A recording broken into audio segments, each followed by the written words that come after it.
নমস্কার, কেমন আছেন সবাই? স্বাদে আহ্লাদে চ্যানেলে সবাইকে স্বাগত জানাই। আজ আমি একটি রিকোয়েস্টেড ভিডিও নিয়ে এসেছি। আজ বানাবো নিরামিষ মটর পনির। মটর পনির একটি পাঞ্জাবি ডিশ, তবে বলা বাহুল্য যে এটি শুধুমাত্র পাঞ্জাব নয়, সারা দেশেই এই রেসিপিটি বেশ সুখ্যাতি ছড়িয়ে পড়েছে। তাহলে চলুন শুরু থেকে শুরু করা যাক।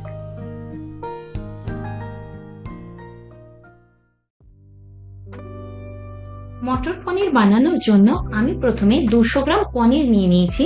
পনিরটাকে ছোট ছোট টুকরো করে প্রথমে কেটে নিব এবং কেটে নেওয়ার পরে কিছুটা লিউকওয়ার্ম ওয়াটারের মধ্যে আমি এটাকে ডুবিয়ে রাখবো বেশ কিছুক্ষণের জন্য। এই মিনিট 15-20 ধরে রাখুন এবং এর মধ্যে অল্প একটু নুন দিয়ে দেবো, যাতে নুনের স্বাদটা পনিরের মধ্যে ভালোভাবে ঢুকে যেতে পারে। হালকা গরম জলের মধ্যে পনিরটা ডুবিয়ে রাখলে পনিরটা ভীষণ নরম থাকে।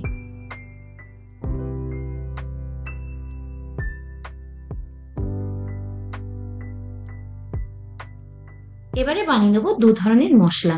প্রথমে একটি প্যানের মধ্যে আমি অল্প একটু রিফাইন্ড অয়েল নিয়ে নেব।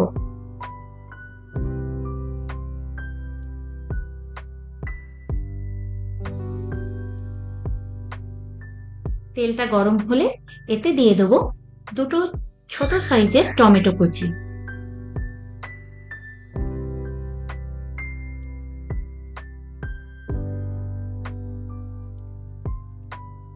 টমেটোটা হালকা করে ভেজে নেওয়ার পর এতে 5-6টা মতন কাজু বাদাম দিয়ে দেবো। এবার টমেটো এবং কাজু দুটোকে একসাথে 1.5 থেকে 2 মিনিট মতো হালকা করে ফ্রাই করে নেব।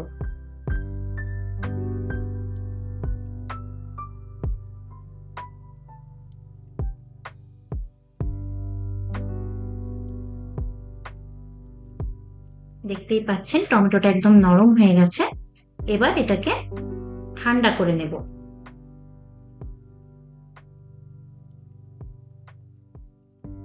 এবারে আমরা দ্বিতীয় মশলাটা বানিয়ে নেব।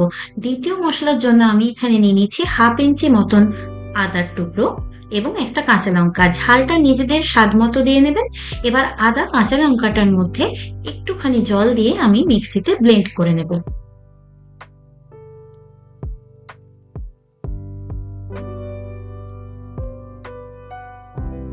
অন্যদিকে টমেটো এবং কাজুটা যখন ঠান্ডা হয়ে যাবে সেটাকেও আমরা ব্লেন্ড করে নিয়ে মশলাটা রেডি করে রাখবো।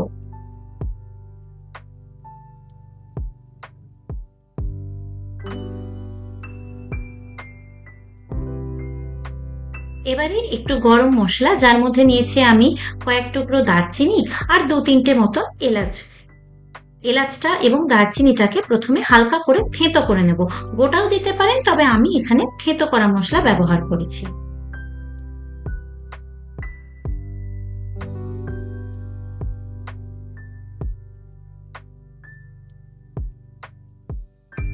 এবার প্যানের মধ্যে যে অবশিষ্ট তেলটা ছিল তার সাথে আমি দিয়ে দেবো 1/2 চামচ মতো বাটার। বাটারটা হালকা গরম করতে হবে।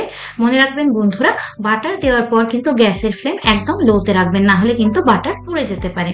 বাটারটা হালকা গলে গেলে এর মধ্যে থেঁতো করে রাখা গরম মশলাটা অ্যাড করবেন এবং হালকা করে নাড়িয়ে নেবেন।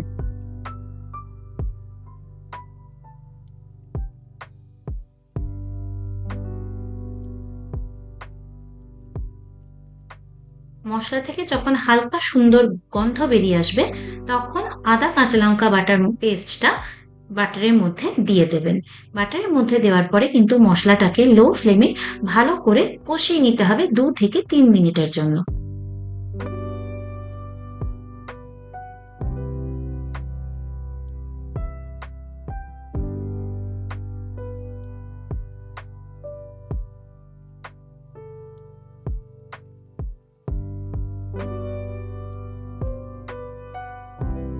মশলাটা বেশ কষানো হয়ে গেছে। এরপর এতে অ্যাড করব টমেটো পিউরি।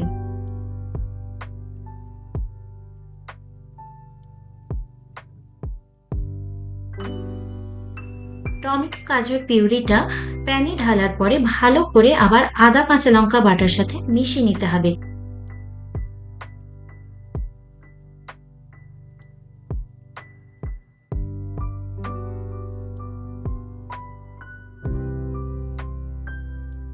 পুরো মশলাটাকে ভালো করে মিশিয়ে নেওয়ার পরে দিয়ে দিতে হবে ছোট চামচের 1 চামচ জিরে গুঁড়ো, 1 চামচ ধনে গুঁড়ো,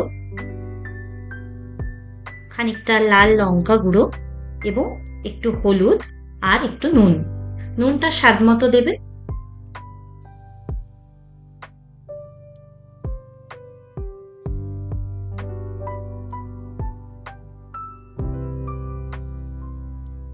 এই সময় কিন্তু গ্যাসের ফ্লেম একদম লোতে রাখবেন, কারণ না হলে মশলা পুড়ে যেতে পারে। এবার সব কিছু দিয়ে ভালোভাবে মশলাটাকে কষিয়ে নিতে হবে আরো 5 থেকে 6 মিনিটের জন্য, যাতে মশলার কাঁচা গন্ধটা ছেড়ে যায় এবং মশলা থেকে তেল ছাড়তে শুরু করে।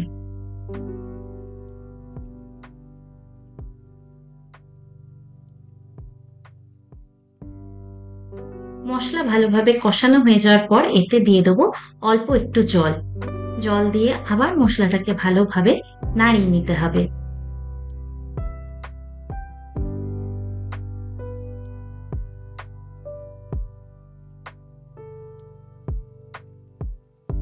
ভালোভাবে মশলাটা ফুটে গেলে এখানে ছোট বাটির 1 বাটি মটরশুঁটি আমি অ্যাড করব মশলার মধ্যে। বন্ধুরা, এখানে আপনারা ফ্রোজেন মটরশুঁটিও ব্যবহার করতে পারেন, আবার বাজার থেকে টাটকা মটরশুঁটি এনেও কিন্তু ব্যবহার করতে পারেন, সেটা নিজেদের ইচ্ছে মতো। এইভাবে মটরশুঁটি মশলা দিয়ে কষিয়ে নেওয়ার পরে কিছুক্ষণ ঢাকা দিয়ে রেখে দিতে হবে 2 থেকে 3 মিনিটের জন্য। 2 থেকে 3 মিনিট পরে কিন্তু মটরশুঁটি একদম সেদ্ধ হয়ে যাবে, ঠিক যেরকম আপনারা ভিডিওতে দেখতে পাচ্ছেন। এই অবস্থায় আমি পনিরটা অ্যাড করব মটরশুঁটির সাথে।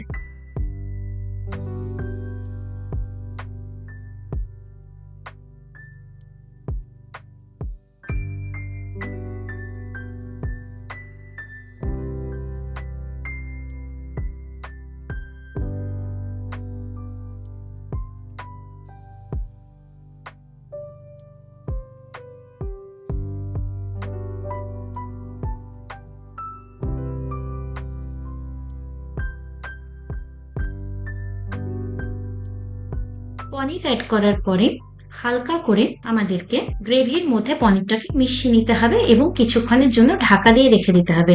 3 থেকে 4 মিনিট মতো ঢাকা দিয়ে রাখলেই হবে। ঢাকা দেওয়ার আগে কিন্তু নুনটা দেখে নেবেন, চাইলে একটু চিনিও দিতে পারেন স্বাদটাকে ব্যালেন্স করার জন্য।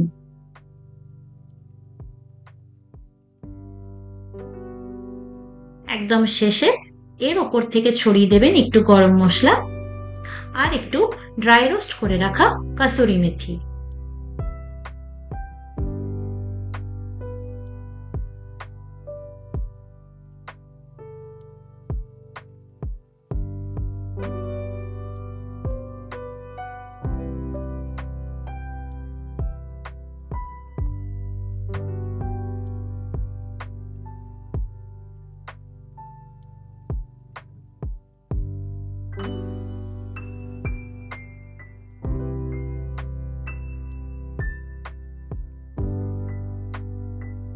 তাহলে বন্ধুরা, মটর পনির কিন্তু একদম রেডি। এবার আপনারা এটাকে পরিবেশন করতে পারেন। যদি ভিডিওটি ভালো লেগে থাকে বাড়িতে অবশ্যই বানিয়ে দেখবেন এবং আমার চ্যানেলটিকে কিন্তু সাবস্ক্রাইব করতে ভুলবেন না। তাহলে আজকের মতো এ পর্যন্তই, দেখা হচ্ছে নেক্সট ভিডিওতে।